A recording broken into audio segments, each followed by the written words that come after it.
లో ఒకడు సిఎస్సిలో ఒక అమ్మాయితో రిలేషన్షిప్ లో ఉండేవాడు. సిఎస్సిలో ఒక అమ్మాయితో రిలేషన్షిప్ లో ఉండేవాడు. 2 years నుంచి ఉన్నాడు. BTech first year. నేను ఆయన చూశాను రిలేషన్షిప్. వాడు కాలేజ్ లో నాకు ఎక్కువ కనిపించాడు అనమాట. వాడు అప్పుడప్పుడే కనిపిస్తాడు, కానీ ఆ రూమ్ లో నాకు ఎప్పుడు కనిపిస్తాడు. నేను నా ఫ్రెండ్ వాళ్ళ రూమ్ లోకి వెళ్ళినప్పుడు ఆ రూమ్ అక్కడే కనిపిస్తాడు. ఒకసారి వచ్చినప్పుడు బాగానే మాట్లాడుతూ ఉంటాడు ఆ గర్ల్ ఫ్రెండ్ తో ఫోన్. అప్పుడప్పుడు గొడవలు పడుతూ ఉంటాడు. అలా 2 years నడిచింది. 3rd year ఇది బీటెక్ 3rd year. నేను ఆ 3rd year ఎండింగ్ లో వెళ్ళిపోయాను.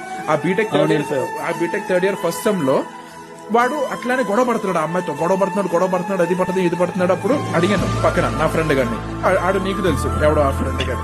అయితే ఆయన అడిగినారు, ఏంట్రా ఎందుకు ఇంత దారుణంగా కొట్టేసుకున్నాడు, ఏమైందిరా అంటే ఆ అమ్మాయికి వాడికి బ్రేకప్ అయిపోయిందిరా, వాళ్ళిద్దరికి బ్రేకప్ అయిపోయింది. ఆ అమ్మాయి వేరే వాడితో ఎవరితోనో రిలేషన్షిప్ లో ఉందంట ఇప్పుడు.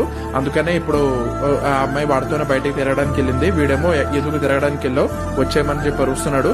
వీడేమో బ్రేకప్ ని యాక్సెప్ట్ చేయాల. ఆ అమ్మాయి వదిలేసి వెళ్ళిపోయింది. ఆడు వదిలేసి